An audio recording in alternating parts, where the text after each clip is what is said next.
Penampilanku sudah biasa, tak ada lagi celana cingkrang di atas mata kaki dan jenggot panjang yang awut-awutan. Aku menjadi orang biasa. Aku tetap normal, tidak menjadi gila dengan filsafat yang kupelajari. Aku masih sholat, baca Al-Quran, dan mempercayai Tuhan.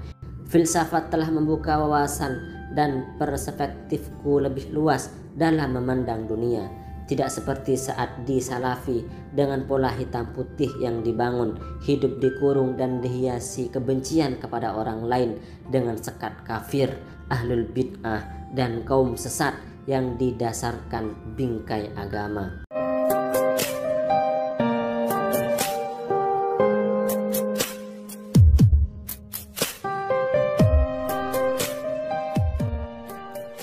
Menjelang kepulangan ibu kembali ke kampung karena sudah tak bisa berlama-lama di Jogja demi kerja dan mengurusi adik-adikku yang masih kecil, beliau kembali memintaku untuk mengurungkan niat berhenti kuliah. Aku tak bisa melawan ibu dan melepas kepergian beliau dengan tangisan.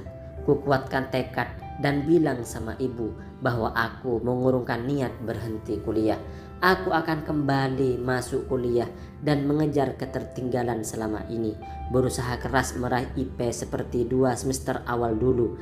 Dalam hati aku muatkan tekad, persetan dengan kata-kata Ustadz kalau akhirnya aku membuat ibu menangis dan bapak menjadi kecewa. Terserah dibilang membuang umur untuk mempelajari ilmu yang haram. Terserah dibilang sebagai pengkhianat agama. Persetan dengan semua dalil dan argumen agamis yang mereka sampaikan. Aku mau menghormati orang tuaku meskipun dianggap sebagai kedurhakaan kepada Tuhan. Titik balik itu berlangsung saat liburan semester 6. Persis 3 tahun aku menjalani hidup sebagai mahasiswa di Jogja. Kudatangi kampus untuk registrasi masuk kuliah semester 7. Ku minta transkrip nilai. Tak sampai 40 SKS mata kuliah yang telah kuambil. IPK pun hancur di bawah 2,5. Hanya satu tekad ku kobarkan. Aku tak boleh mengecewakan bapak dan ibu lagi. Aku mulai kuliah. Kajian Salafi masih tetap kuikuti. Aku masih senang dengan uraian hadis dan Al-Quran dari Ustadz. Meskipun sekali sentilan negatif terhadap filsafat tetap memerahkan mukaku. Aku kemudian menjadi orang aneh. Pergaulanku dengan teman-teman Salafi semakin luas karena aku adalah santri yang unik bagi mereka menjadi Salafi tapi kuliah di filsafat. Suatu hari di tahun awal 2006, aku memutuskan untuk masuk Muhammadiyah lewat Ikatan Mahasiswa Muhammadiyah UGM. Aku mulai intens mengikuti kajian tafsir Ustadz Dr. Yunahar Ilyas LC di kantor pusat Muhammadiyah Yogyakarta. Ada hal lain yang kutemui. Ustadz Yunahar lulusan Saudi Arabia, sama dengan ustadz-ustadz kenamaan Salafi yang juga menempuh studi di negeri yang didirikan keluarga Saud itu, yakni gaya ceramah Ustadz Yunahar yang lebih soft dan lebih mengedepankan analogi. Tidak pernah beliau menyerang filsafat, malahan mengatakan filsafat dibutuhkan untuk menghadang musuh-musuh Islam. Aku terheran-heran, kok bisa beda ya?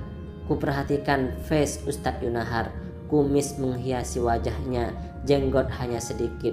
Tak pernah kulihat Ustadz Yunahar memakai kopiah haji meskipun beliau sudah naik haji berkali-kali.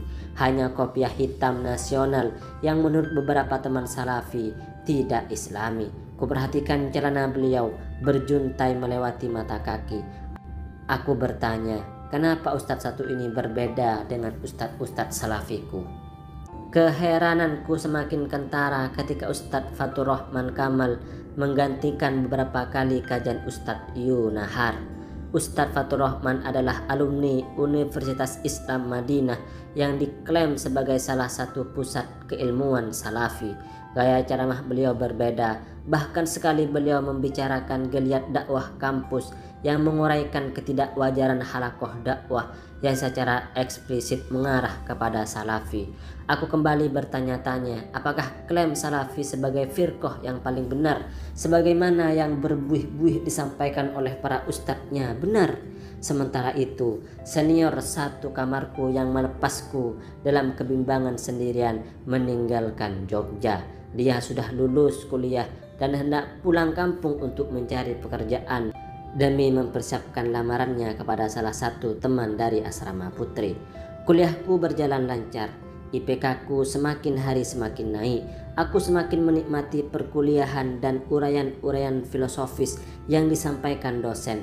Kajian salafi mulai jarang kuikuti, kecuali kajian Ustadz Ridwan Hamidi yang tak bisa kutinggalkan sama sekali.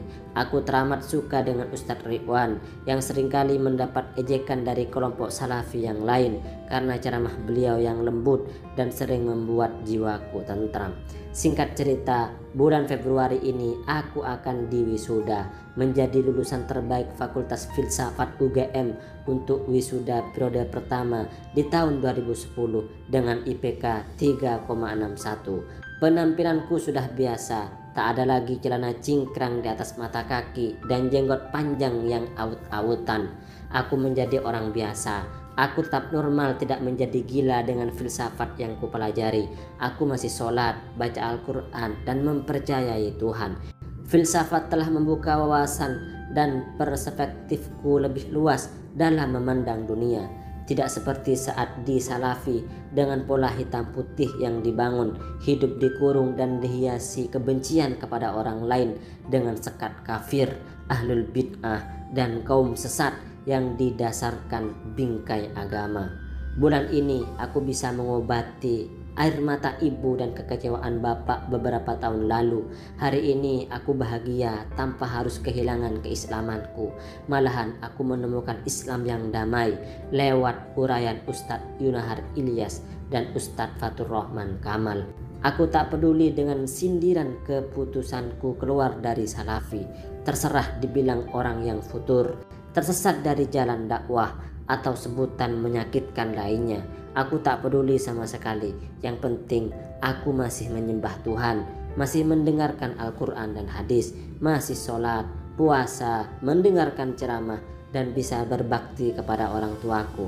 Aku punya jalan hidup sendiri dan punya kekuatan pikiran untuk mengarahkannya kemana.